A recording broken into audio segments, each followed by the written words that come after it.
Bonjour à tous, bienvenue sur Vietnam Spiritus, où je vous parle du Vietnam et des Vietnamiens. N'hésitez pas à vous abonner pour me suivre. Aujourd'hui, j'ai l'immense plaisir de vous présenter l'association Enfants du Mékong, fondée par René Péchard en 1977. Le but de cette association est de venir en aide aux enfants pauvres de l'Asie du Sud-Est en leur donnant une instruction. Je suis accueilli par Madame Eng Lien.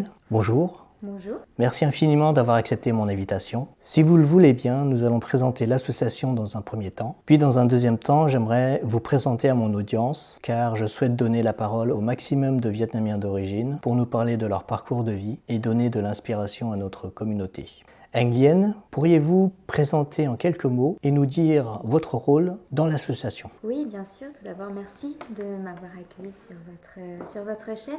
Donc, Enfants du Mékong, en effet, est une association qui a été fondée en 1958 pour venir en aide aux enfants défavorisés d'Asie du Sud-Est en leur permettant d'aller à l'école et d'ainsi sortir leur famille du cycle de la pauvreté. Donc nous sommes présents dans 6 pays d'Asie du Sud-Est, donc la Birmanie, la Thaïlande, le Cambodge, le Laos, le Vietnam et les Philippines.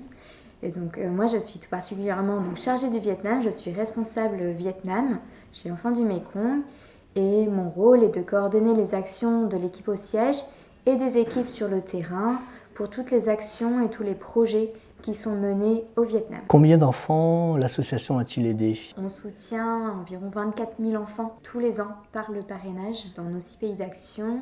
Et au Vietnam, on soutient 10 000 enfants chaque année. Pourriez-vous nous donner un exemple concret du type d'aide que vous donnez aux enfants au Vietnam, par exemple? Enfants du Mékong est avant tout une association de parrainage. Donc on aide les enfants à aller à l'école à travers le parrainage. Le parrainage, c'est une personne en France ou en Europe qui va soutenir un enfant en particulier à aller à l'école à travers à la fois donc une aide financière qui arrive tous les mois et qui va permettre à la famille de payer les frais de scolarité de l'enfant, mais aussi par une aide, un soutien moral à travers des échanges de lettres, des petites vidéos, peut-être une rencontre au Vietnam qui va encourager l'enfant à faire de son mieux et à aller à l'école. Est-ce que les parrains ou les marraines peuvent rencontrer leur filleule au Vietnam? Bien sûr, à l'occasion d'un voyage au Vietnam, c'est tout à fait possible et même on l'encourage pour ceux qui en ont la possibilité d'aller à la rencontre de leur filleule et de leur famille pour mieux se rendre compte des conditions dans lesquelles vivent ces familles. Comment pourrait-on parrainer un enfant ou aider l'association? Je mettrai tous les liens sous la vidéo. Alors, il y a beaucoup de façons d'aider l'association, de nous aider. Donc, bien sûr, vous pouvez vous lancer dans l'aventure du parrainage en parrainant un enfant pour lui permettre d'aller à l'école. Ce parrainage est matérialisé par un échange de lettres entre l'enfant et vous. Et puis, comme on disait, vous avez aussi la possibilité d'aller à sa rencontre au Vietnam. Après, vous pouvez aussi aider l'association par des dons ponctuels qui viendront financer donc, des projets comme la rénovation d'écoles ou de dortoirs, de pensionnats pour l'accueil d'enfants qui habiteraient loin des écoles.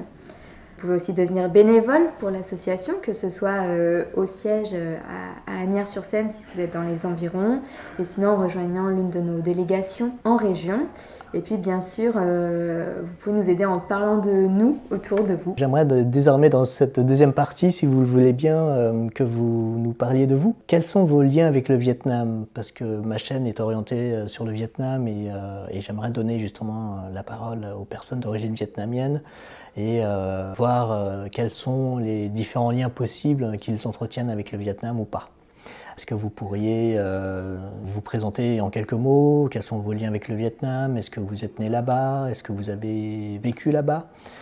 Est-ce que vous êtes de la famille? Oui, alors donc moi je suis métisse. Ma mère est vietnamienne et mon père est belge. Ma mère a quasiment toujours vécu en France, donc en fait culturellement elle est quand même un peu plus française que vietnamienne.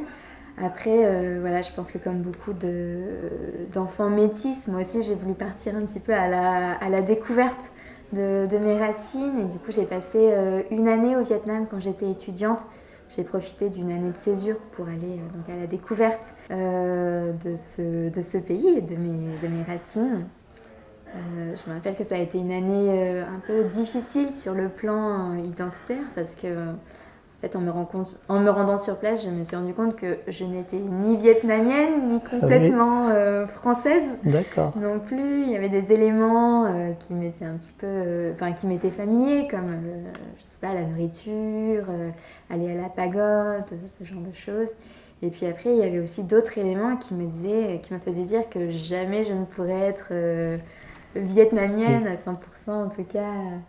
Notamment, la position de la femme, par exemple, dans la société vietnamienne est quand même très différente de ce qu'on connaît en France. Donc voilà, c'est une année où je me suis posé beaucoup de questions et j'ai fini par trouver, entre guillemets, un peu la paix en me disant que finalement, j'étais ni vietnamienne ni française, mais j'appartenais à la diaspora vietnamienne. Je me suis rendu compte que finalement, j'avais beaucoup plus en commun avec des jeunes vietnamiens qui sont nés, qui ont grandi en France et que finalement on partageait beaucoup plus sur un plan culturel que ce que je pourrais partager avec des personnes 100% françaises ou 100% vietnamiennes.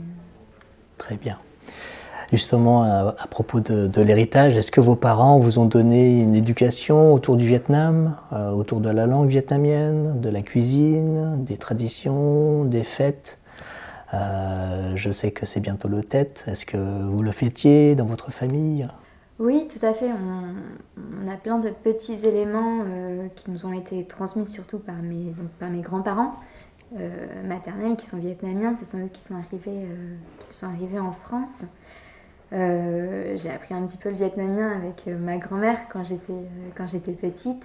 Et puis, oui, on a forcément, on mange... un repas sans riz, ce n'est pas un repas chez nous. Et surtout le nuoc mam. Tout le magie, je dirais. Ah, d'accord. Oui. Mais oui, on fait le Tết chaque année. On fête aussi les anniversaires de mort des ancêtres. Voilà, plein de petits éléments de la culture vietnamienne qui persistent. Je crois savoir que vous vous déplacez au Vietnam dans le cadre de vos missions. Quelle est la réalisation dont vous êtes la plus fière sur place? Alors, je n'ai pas vraiment une réalisation en particulier qui me rend plus fière que les autres. Chaque enfant en fait, qui va au bout de sa scolarité, qui décroche un diplôme et puis un emploi derrière est source de joie pour nous, bien entendu. Après, voilà, ce n'est pas grâce à moi, c'est surtout grâce à son parrain, à sa marraine et puis au responsable local qui accompagne l'enfant durant toutes ces années. Ce sont eux les vrais héros de cette association. À travers vos fonctions au sein de l'association, est-ce que vous n'avez pas trouvé le travail idéal, le travail de vos rêves? Comme vous êtes vietnamienne d'origine, j'imagine que vous devez être très heureuse d'aider les enfants au Vietnam. Oui, j'aime beaucoup mon boulot. Il a beaucoup de sens pour moi. C'est vrai que ma famille, quand elle est arrivée en France, elle a reçu beaucoup. Ils ont eu beaucoup de chance d'arriver quand même dans d'assez bonnes conditions en France, ce qui n'est pas le cas de tous les boat people. Donc c'est vrai qu'ils ont beaucoup reçu et aujourd'hui, moi je suis très heureuse de me dire que je peux venir en aide à tous ceux qui n'ont pas eu cette chance et qui vivent dans des conditions encore difficiles au Vietnam, dans certaines régions. En conclusion, pourriez-vous définir le Vietnam en 3 mots ou bien nous dire quelques mots en vietnamien pour terminer? Oui, alors en 3 mots, c'est un peu difficile.